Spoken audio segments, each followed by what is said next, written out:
Hey, this is the TvT from reification, and reification is a man with a plan who's exceptionally good at macro but doesn't have a lot of micro going on, which is great because that's what I told him to do is, instead of having mediocre macro and mediocre micro, just get really good at macro first and then start trying to add micro to it slowly. And he's been doing that. So this is TvT. He's opening with a 1 racks fast expand constant marine production, adding 2 more racks. This is the same build he does in TvZ. Ooh, that was crazy. What is going on here? Oh, so I don't even know that this game is worth watching. Look at this. Your guys are auto-following an SCV. You just, wow. I assume you didn't notice that problem, and so, but that's a lot of money that just disappeared there. And now you're still not mining off of that geyser. That's really funny. So you're going to manage to keep your money low. You're going to manage to get a whole crap ton of workers. You're going to manage to survive for quite a while. Your opponent is doing Banshee harass, but he's doing it like one slow Banshee at a time. And it's not really scaring you very much. His name is Soup Duck.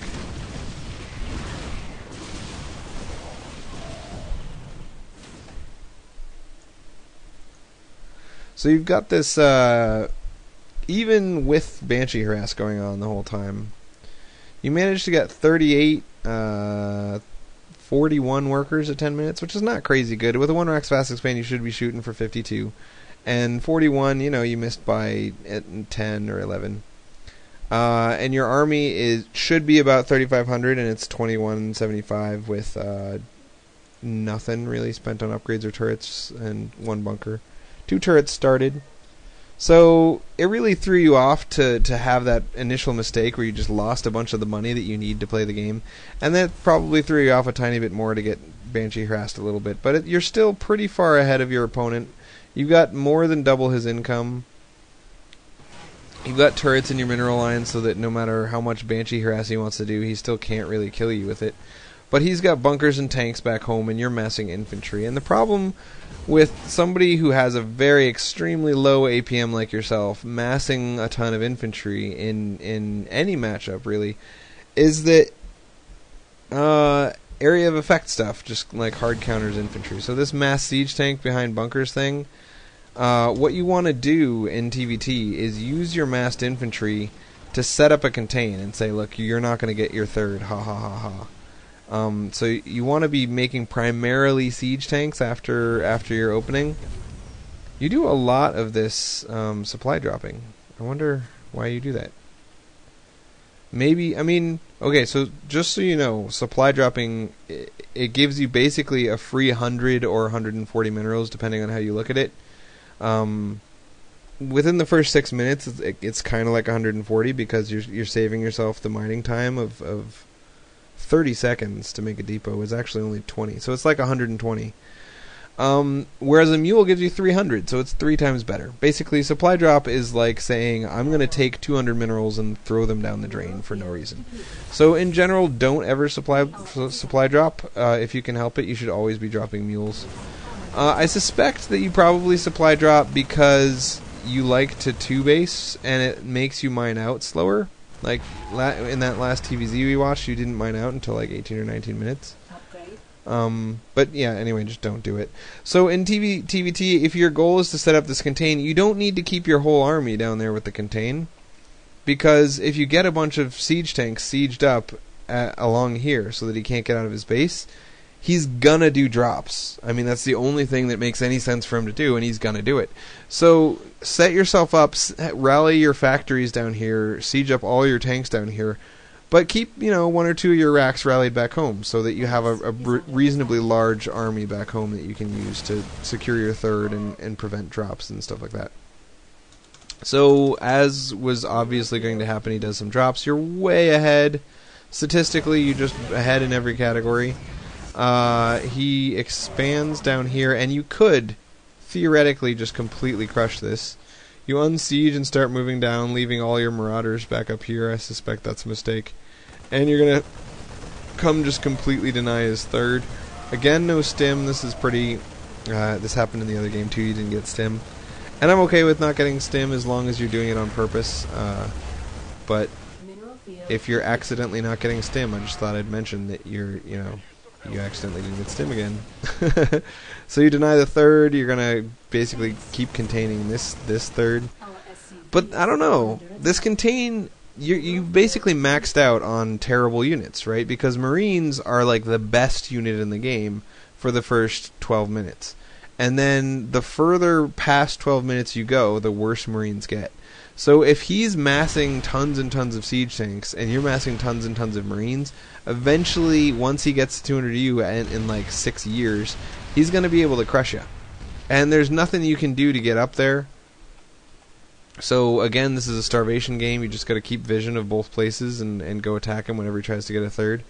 It looks like he denied this base again with just a Banshee this time, or maybe a Banshee and a drop. I don't know. I didn't see it. This game is dragging on and on and on because there's no way for you to do damage to him. You've got this giant pile of Marines that can't do anything but defend. And you let him get the third. So the whole point of this contain was to prevent that third, and you didn't prevent it. That's not good. That's not good, bro. It's not good. I want to see what your reaction is to him taking that third.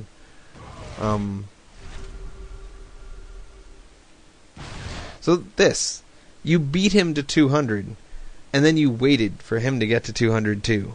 So now you're both at 200, but he's at 11,000 army, and you're only at 8.5, 9,000 army. And that's, I don't like it. Passivity, man, passivity.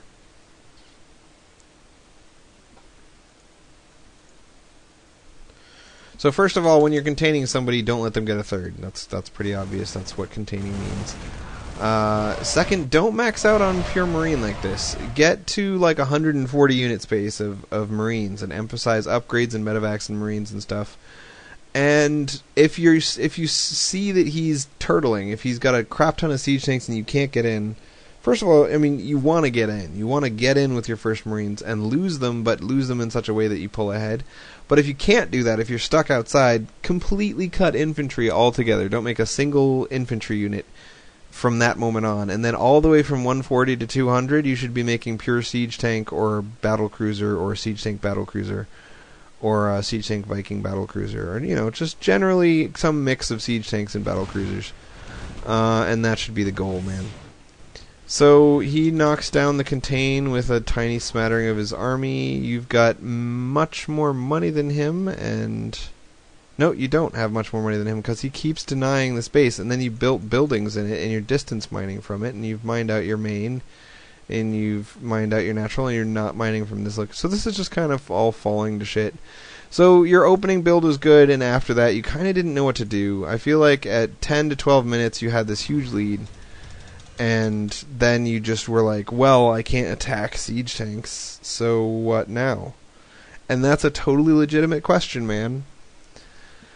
Totally legitimate question. The answer is don't mass Marine in TvT unless you're going to make medevacs and drop them on your opponent. So he's going for a turret ring.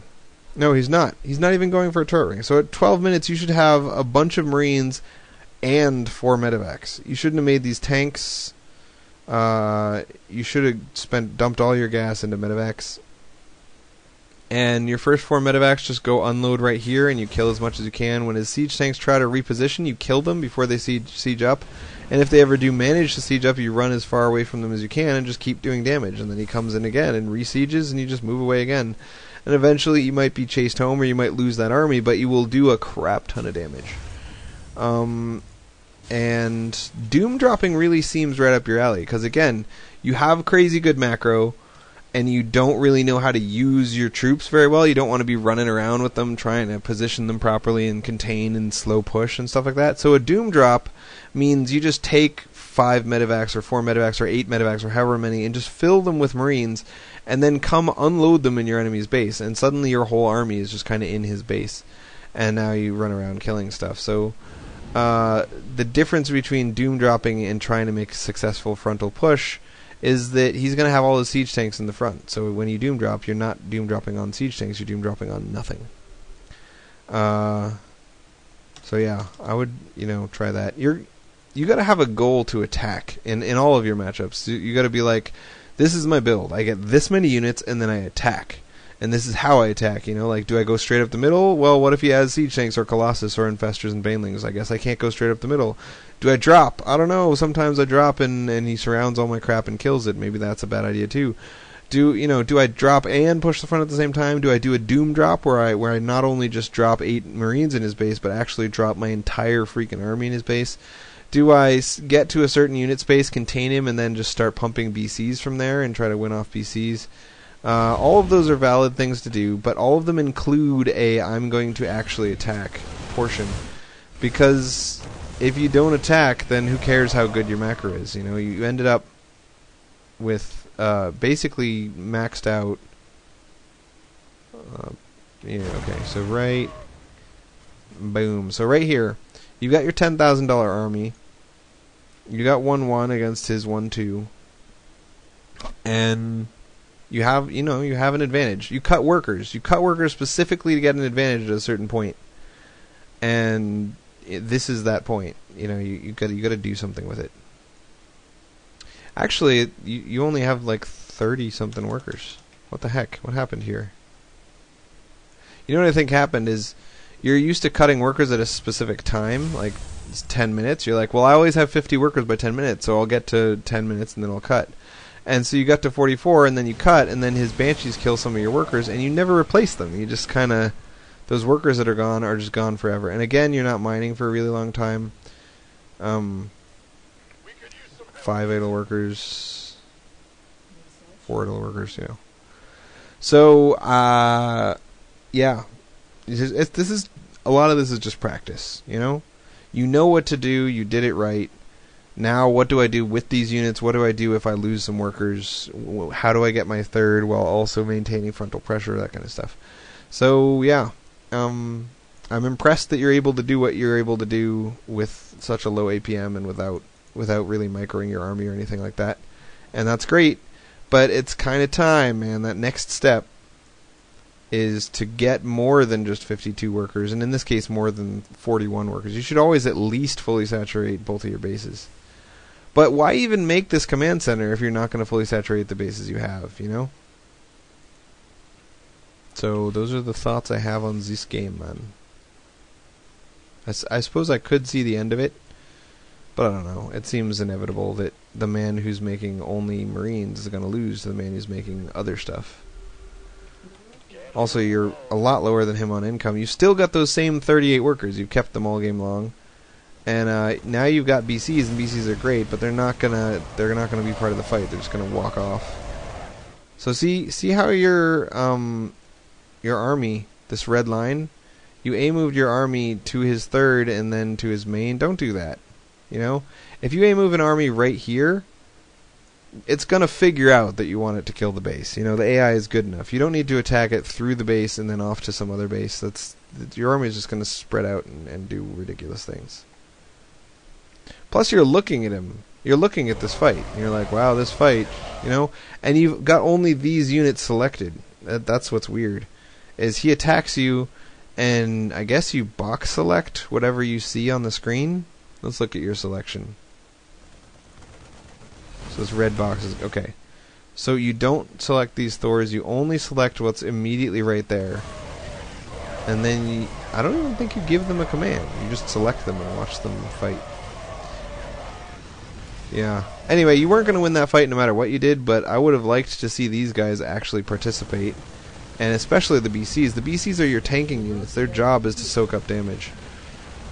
I do like that you transitioned into BCs, by the way. I think that's a great transition, and I was talking about that earlier without knowing that you were eventually going to do it. Your army gets split into 2 pieces, and each piece gets individually crushed, and then he walks over here and crushes lots of stuff. You're still not mining from this base. I mean, you're kind of distance mining from it, but it's just a lot of silliness.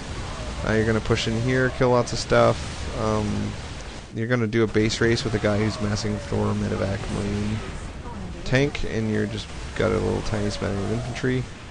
Rips you to shreds, has a much better composition, game over, and you leave. So, yeah. Part of this was that you made a really early snafu where you took a bunch of your workers and just told them not to play. And so the strength of your build is that you're supposed to be, I mean, we saw in your TvZ, you're capable of being very strong right now. So you go to push out right now, and right now is when he hits you with this Banshee. Kind of distracts you a little bit more, and now you're ready to push out again, and you're still busy with the Banshee, and now you're like, okay, well, it's too late now. It's 13 minutes, it's not 10 minutes anymore. If I push out with the army that I had at 10 minutes, I'm not going to win. So that's what kind of distracted you from doing your game plan, which was to attack. But even if you'd attacked, you kind of had 3 bunkers and a bunch of siege tanks behind them. I feel bad about how that would have gone. I feel like that would not have gone well. So do the same thing, but don't get supply drops. Drop lots of mules. Don't screw up your workers by having them auto-follow each other. And don't just mass infantry. Start off with mass infantry so that you can survive any sort of harass or pushes, and then transition into 3 factory mass tank and then 3 starport mass battle cruiser once you're on 4 bases. And don't cut workers until 72, generally, unless you're 2-base all-inning. And it's really hard to 2-base all-in in TvT without medevacs or tanks. You know, like, there's no possible way to beat a guy who just has 4 tanks hiding behind bunkers if you just make infantry. There's just nothing you can do. So, if you do want to cut workers at 52 and 2-base all-in with your larger army, I would go really early 4 gas, 2 factory, mass siege tank the whole time, kind of thing, with smatterings of infantry in between. And it's a lot easier to all-in with a bunch of tanks than it is with a bunch of infantry, and or you know, quadruple medevac.